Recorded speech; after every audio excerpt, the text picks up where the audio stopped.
And chemical composition analysis. Impurity elements or impurity phase will always be present. Like it or not, you always have some impurity in it.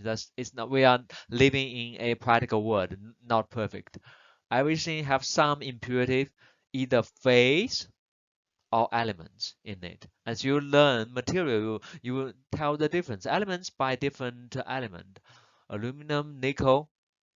By phase, we mean, okay, for carbon, that's a diamond phase, that's the graphite phase. But other than these two, there's also many other so-called amorphous graphite phase, as well as graphene and all those things.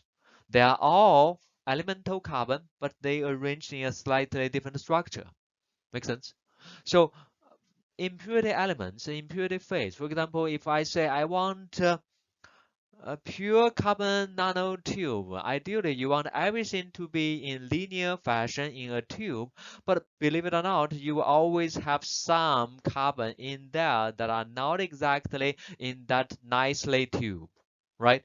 Quite often, you may have some mixture of layered amorphous stuff, graphite, or even graphite.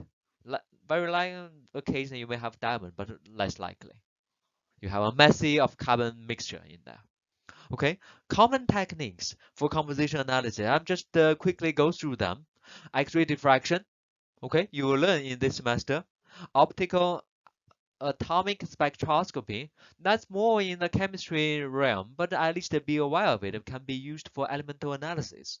Okay, there could be atomic absorption, atomic emission, or fluorescence.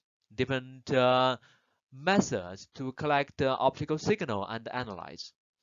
X-ray fluorescence spectroscopy is related.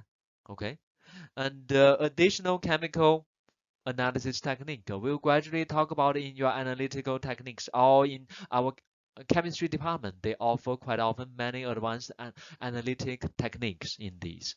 For example, XPS, X-ray photoelectron spectroscopy, AES, OJ electron spectroscopy, EDAX, which is quite often integrated with your SEM or transmission electron microscope, TEM, for elemental analysis. SIMS, secondary IMS spectroscopy. Okay, and MS or GC. MS is for mass spectroscopy, and GC is for gas chromatography. Many big words, but essentially all these are different techniques to analyze your material for, quite often, composition. Most of them are actually for elements. X-ray is for phase, but many of them are for elements, not for phase. And using titration can also be used for material analysis.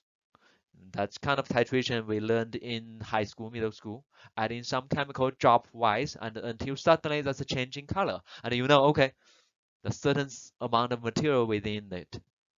Electrochemical methods, and there are also nuclear and radioisotope analysis.